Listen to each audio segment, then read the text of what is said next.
this is one of those games, man. I just feel like as a Georgia fan, I'm confident because I feel like if there's any year we're going to beat Alabama, this is going to be the year. It's kind of how you looked at LSU back in 2019. But the thing about Alabama is that what makes them so scary, besides the fact that they have the Heisman winner quarterback on their team, they have a running back who will punch you in the mouth, and they have a transfer wide receiver who just decided he was going to transfer and become an all-pro. And keep in mind, this guy transferred from Ohio State. Ohio State, the team with like 4 top 10 wide receiver draft picks on their roster. And this guy's just like, you know what? I'm not getting enough playtime here. Let me just go shine at another school. This just shows you how good Ohio State is. And it just shows you how great Nick Saban is when it comes to scouting, when it comes to finding talent. Because as we all know, man, this is Alabama's down year.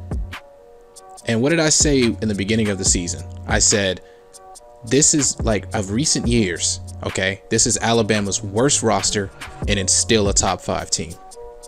Did I not say that? Week 1 preview episode. Did I not say that? And it's shown because Alabama's had some games where I'm like, okay, you need to play a little bit better, and then they've had those games where they've dominated. And one thing I feel like you got to realize, guys, Bama is Bama or whatever, but Bama doesn't have an ordinary coach. Okay, they got the GOAT. All right, Nick Saban, boy. Nick Saban, man. Nick Saban, boy. And as long as Nick Saban is on that Bama sideline, I don't care how close their games have been in marginal victory. I don't care whose running back is injured. I don't care who they're going against. Alabama is Alabama. They're favored. And as a Georgia fan, I am scared. Okay? All right? Look, listen to me. As a Georgia fan, I'm going into this game optimistic, but I'm prepared to be let down. And the main thing I'm not so scared about this game is because regardless if we win or not, we're going to the playoffs. Now, Bama fans probably can't say the same thing. They lose they're out. I mean, it's that simple. They lose out of the playoffs. And guys like Oklahoma State or Notre Dame get to come in. So this weekend right here, when we talk about playoff complications and such, this is probably one of the best ever. Because there's so much that can happen. This game holds the most weight for the playoffs this year. Right. Because one of these teams can win, it can knock a team out. One of these teams win, it keeps 2 teams in. Yeah. From the same conference. And then you're looking at all these other teams. And I feel like if Bama wins this game, it's going to cause a whole lot of controversy for the playoff. And then they're going to expand the playoff. Like, there's going to be more talk about it. But if Bama loses this game, I feel like it's very clear who's going to get in. I mean, you've already talked about it. Cincinnati wins, they're going to get in. If Oklahoma State wins, they're going to get in. And if Michigan wins, they're going to get in. Of course, you got Notre Dame there, but Notre Dame doesn't play in a conference. We've talked about this. It's going to screw you over. And it's crazy going to screw you over this year. They could be playing a game this weekend, showing the committee, okay, they could be playing probably Wake Forest or Pittsburgh, whichever conference they were in. They could be playing Wake Forest or Pittsburgh right now. It's funny we're saying this, though, because remember last year they got absolutely mauled in the ACC championship and still made the playoffs and then got mauled by Bama. Crazy. So it's like Notre Dame is just going to be Notre Dame, man.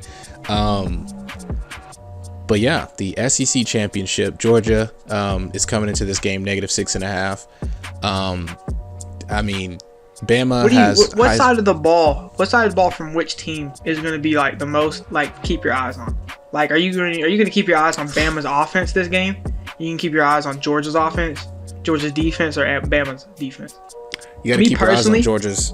You got to keep your eyes on Bama's offense, and I think it's I feel like it's Georgia's offense, honestly. And the reason I say that, keep your eyes on it, is because if Georgia's offense doesn't come to play, this is going to be a closer game than we want it to be. You know what I'm saying? Because let's be honest. You just said it. Nick Saban has the game plans. He's Nick Saban for a reason. He's the GOAT for a reason. So he's game plan for our offense. So, we know how our defense plays. We know they're going to be held to 24 points max, 24, 28 points max. And it's just, can Georgia's offense outscore them? Yeah, because they're not going to have their starting running back. They're going to have, Trey Sanders probably playing? It's not confirmed that he's playing, but if Nick Saban's anything like Kirby Smart, he probably won't play for about 3 months. He'll go through the whole. We're gonna let him go through the whole process. We're getting him some starting reps and quality reps in practice. He's working, guys. He's working to get back. He's on the treadmill. He's running about 15 miles per hour. We know those numbers can be about 22. So right now we're just getting him running. Working out, and I'll talk to Ron tomorrow and see. After practice, and we'll see where he is. He wanted to go last week, but we got to game time and he just couldn't do it. Kirby's smart, man. Man. Yeah, as of right now, Brian Robinson could play, and that just adds a new dynamic to Bama's offense. Last week they were without Brian Robinson for a bit of the game, and they were without their best wide receiver in Jameson Williams. And you can see why the Iron Bowl went that way. And no disrespect to Bama at all, but weeks ahead of time, I said that if I said that Auburn was going to be Bama in the Iron Bowl, and respectfully, if Auburn had Bo Nix, this game was Auburn. Bama would be in trouble. I'm gonna say respectfully, if Auburn could have played 30 seconds of defense. In fact, it's funny because they literally had this game. They had this game. Bama got the ball Bama back was on a 2-yard line with 24 seconds. Or no, it was like a minute, wasn't it? It was a minute or something. I forget. Either way, they were on the 2-yard line, their own 2-yard line, and they drove down it. Obviously, I don't know what's more embarrassing. The fact that Auburn allowed Bama to drive 98 yards with no timeouts and 1 minute. When they drove, there was still a minute on the clock. No, this is how crazy it was. Or the fact that they allowed Bill O'Brien to dial up. Okay. Oh my goodness, man. Bill O'Brien. Oh my goodness. Dialed up his bag. You let Bill O'Brien do your team like that? It's funny. I think Auburn fired their offensive coordinator. Yeah, Auburn fired their offensive coordinator today, so they're without Mike Bobo. So he's a free agent, former Georgia guy. Goodbye, GC. See you later. Jeez. But we're talking about where we need to, who needs to show up, and respectfully, bro, I got to disagree with you. I think Georgia's offense is going to be Georgia. If Stetson can throw the ball and not have his balls batted down, sus. Or not. That's the thing. That's why I say that is because the only time that Stetson played, I'm not gonna say a only time, but like one of the main games where Stetson folded last year was Bama. To be respectfully, I don't care about last year. I've watched enough of Stetson, respectfully, at first when Kirby was like, yo, Stetson's gotten better, I was like, man, I don't know, man. But respectfully, he isn't wrong. Stetson's gotten a lot better. Okay, Stetson's got a whole offseason with Todd Monken, and Stetson has dialed up. That's why, I used to be with the whole JT thing, but I think Stetson can get it done. So I'm not going to bash Stetson because, he's short, balls are going to bat at the line. That's going to happen to any quarterback. I bet you Bryce Young has at least 3 balls batted down in this game at the line of scrimmage. It don't matter how tall you are, it's going to happen. Look at Georgia's.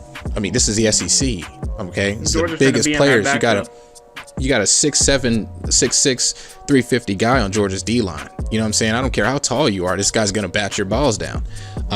But we talk about. I think Bama's offense has to show up because Bama's offense is either, they're either looking like the Tua era or they look like they did last week or they look like they did against LSU. One thing it's really focused on, and then you talk about Georgia's offense. Here's the thing. When we talk, Georgia's favored to win this game. So you shouldn't be watching anything from Georgia. What you got to focus on and make sure is Bama's team shows up, right? Bama's defense needs to show up. Their DBs haven't played good all year. If we talk about their offensive line has no chemistry. You got Evan Neal on the outside, but other than that, these guys are just shaking, jumbling around. And that's what, happens when you lose a lot of guys to the draft. But you got to realize Bama had that number 1 overall recruiting class of all time. A lot of those guys have kind of jumped into positions. Bama has new guys on the defense with Toto. These guys have, at the moment, they haven't really built that chemistry. There's no real connection there. One thing Kirby says every week is these guys, out of every team we've ever had, this team is really connectful with each other. They believe in each other. Like this is a group of guys right here who are players on the field and great friends off the field. Bama is still establishing that. Don't get me wrong. Everybody's like, oh, Bama's not good this year. Bro, next year or even the year after. Holy cow. Bama's going to be the best team again. They're going to come right back. Probably one of the best teams we've ever seen. You got to think this Georgia team is that number 1 recruiting class that Georgia had 3 years ago. This is that team, So yeah, man, I'm not looking at Georgia at anything. I expect Georgia to show up because they're the favorites. I'm looking at mostly Bama's offense. can they move the ball on this Georgia defense? We've seen what this Georgia defense does to teams. We've seen them hold Arkansas to 0 points. You know what I'm saying? We've seen them cause turnovers to get the ball. We've seen them beat Florida single-handedly. Okay, and don't get me wrong, Georgia's offense is definitely a question because you don't know what you're going to get from them. A slow start, you cannot have that in this game against Bama. You start slow, you're wasting your time. Because let me get you right. The defense comes in swinging. Right, Bama starts slow. Bama scores 3 points, 10 points in the first half. Georgia's up 10 at half. Who knows? Bama's gonna score in the second half. Okay, we know Bama's gonna score in the second half. Nick Saban is not gonna have his team get absolutely dominated for 60 minutes, 4 quarters. It's not gonna happen. So respectfully, I want to see how this Bama team comes out on the field. I know Bryce Young's gonna show up. The question is, well, Kirby, stop him. This is the reason we're focusing on this game. Number one, we're Georgia Bulldogs fans. Number two, it's heavy college playoff. Heavy on that. It was this team win out. Everything weighs on this game for the college football playoff. But the reason we look at it as Georgia fans is this is the first game we're playing this season with a team that's on our level. You know what I'm saying? Like Clemson. Yeah. No, but they played a good game, but they aren't on our level. It really looks like as of now. Bama is on our level, and we got to talk about the stats per game because it's the end of the season. They have 2 more points than us per game. Bama. Everybody's talking about this Bama offense. How Bijan Robinson or Brian Robinson, I forget his first name, is up for the Heisman. Jameson Williams is this man cooking said defenses, that guy's in Texas, man. I don't know what you got going on. No one's talking about this Georgia offense, which is only 2 less points per game and only 50 yards less a game. I forget who beat. Oh, that's the Texas running back. Anyways, but what everyone really is looking at for Georgia is how Georgia's allowed only 7 points a game this season, where Bama's allowing 20. So that's why you do have to look at that Bama defense for this. It's weird how this game, if you're looking at it on paper, our defense should dominate Bama's offense, and our offense should be able to at least score enough points to beat them. That's what it looks like on paper. But it's not going to be like that. Just because Saban is such a good game planner, and Kirby is his assistant. Kirby was his hand man forever, and Saban has said it that Kirby was one of his favorite assistants, and it's for a reason because Kirby has put himself in these games to match up with the big dog Nick Saban himself, and it's not really been regular season games. These have been SEC championships, national championships, and another SEC championship game. So this is obviously going to be one for the ages, like it always is. I don't know why Georgia Bama is always such a good game, but you look at the stats. You can't look at the stats for this game. That's basically what I'm trying to say. You can't look at these team stats for this game. Yeah, Georgia's allowed 7 points a game.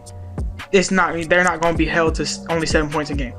Let's be honest. That Bama's not being held to 7 points. Oh yeah, of course. Bama has allowed only 20 points a game. Georgia's probably going to pass at this game, if I'm being honest. And I think what did we say the over/under was? 50. I'm saying it goes over. I'm honestly saying it goes over. Oh yeah, of course. Yeah. I think one thing I look at is that Kirby, he's always had the dogs ready for Bama. He just never had an elite enough team. Every time we face Bama in Kirby's era, they've been elite. We always have the lead. Georgia was never elite. I feel like they're elite this year. The thing is if Kirby can keep that mindset, bring his team out ready to go, and we can catch Bama slipping, I think Bama has no chance. But once again, Nick Saban.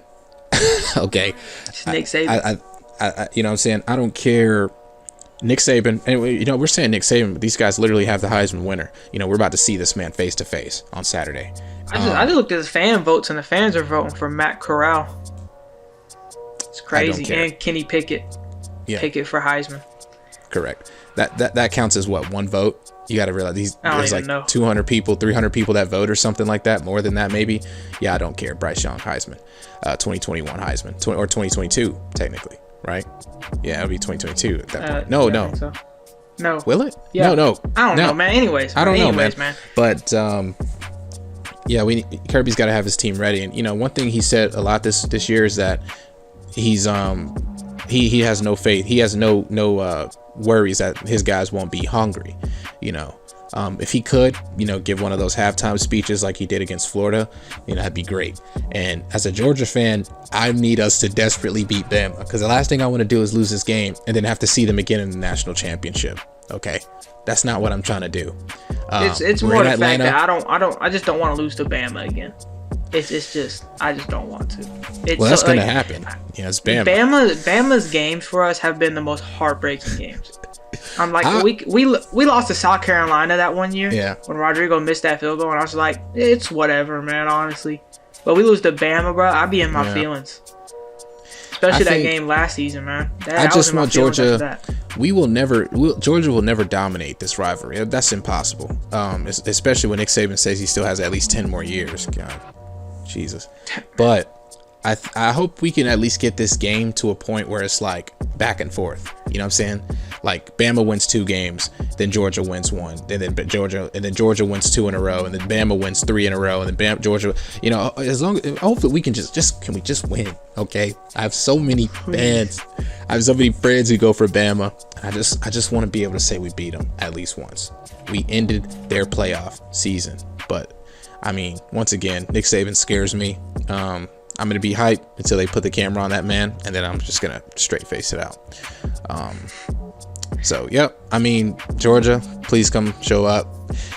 Bama's going to Bama. Respectfully. Bama's going to Bama. And I need Georgia to not do a Georgia thing and showcase any clownery. It's weird because I feel like Bama fans don't think they can win this game. But as a Georgia fan, I'm here to assure you, you can 100% win this game. ESPN is like, ESPN tripping, bro. They giving Bama a 34% chance to win this game. I mean, and like I'm just saying, last time we were favorited to beat Bama was that year. It was 2015, 2014, 2015. It was that year where Nick Chubb was trying to break the record from Herschel Walker. We were favored to win that game. Oh my god. We were favored by we had Hudson Mason. We were favored to win that game. Oh my god. I remember Bama torched us in that game. It was they blocked awful. Our punts and everything, man. That was crazy. Oh Jesus, that was terrible. Well, Georgia finally. If we win this game, one thing I'll tell you it'll wipe away the ghosts of Chris Conley, and Aaron Murray the catch. Goodness, man. It'll get that completely out of my head, but I trust in Kirby. I think Georgia can get it done, but at the same time, I don't even care that it's an SEC championship game. I don't care either. We just got to get Bama up out of here. One thing I don't want to do is play them twice. Is because win or lose, we're gonna make the playoffs. We're gonna make the playoffs. We just don't care right now. But Bama fans, it's not like that. Yeah, if they lose, they're out.Ey're not gonna make the playoffs. So and this would be like the Bama first fans year. Feel pressure. Yeah. This would be like the first year without like Bama, Clemson, or Ohio State or Oklahoma, or something like that. Wow. This would be like the first year. Georgia would be like the only team with playoff experience. Yeah, and thing is, if we beat Bama, bro, no other team really matches up close to Georgia's talent, and I think it's a cakewalk natty for Georgia. Cincinnati Bearcats. Cincinnati, which we're gonna talk about Cincinnati a bit. We're gonna talk about Michigan, but this has been the Georgia Alabama preview. SEC championship. Oh, it's at 4 o'clock. Come on, dude. It's at 4 o'clock. I mean, man, come on, man. I gotta work, man. I mean, I'd rather than put 4 o'clock. It's stupid because when they put a time that it's going to start, it used to be 3:30, and then the game wouldn't start till like 4:15. So it's better that they just put 4 o'clock now, and then the game kicks off at 4:30. I wanted it to be like 7 o'clock, 8 o'clock. I was going to take my lunch late and leave early. Yeah. Watch the game, but that's not going to happen. Game will be over by then, Chief. Spain without the... Man. Oh, my goodness. Pain 2017, man. Oh, my Lord, bro. Anyways, man. My God. Oh, my goodness. Till next time, guys. Sports Junkies Podcast, yes, sir. Man. Subscribe today to become a junkie. We may drop some junkie picks, all of our spreads and our parlay for the week, but I don't know. This week is going to be kind of one of those weeks where it's kind of... we got some picks, but... We thought it was going to be easy. We thought it was gonna be easy, but like we put the parlay up, and the website and all that we used said it wasn't gonna work. Like they wouldn't just let us place it, so we're gonna look at it before we give y'all any information. Yeah, I mean even this one over under 50, and then you got the spread at Georgia -6.5. Like it's higher than I expected to. I didn't. Yeah, I don't. Yeah, it's rough. Honestly, I think that Bama plus 6.6.5 is gonna hit, but. That's just me. Till next time, guys. Next video, more conference previews coming out. Till next time, guys. Been Kid, Cam. We'll see you soon.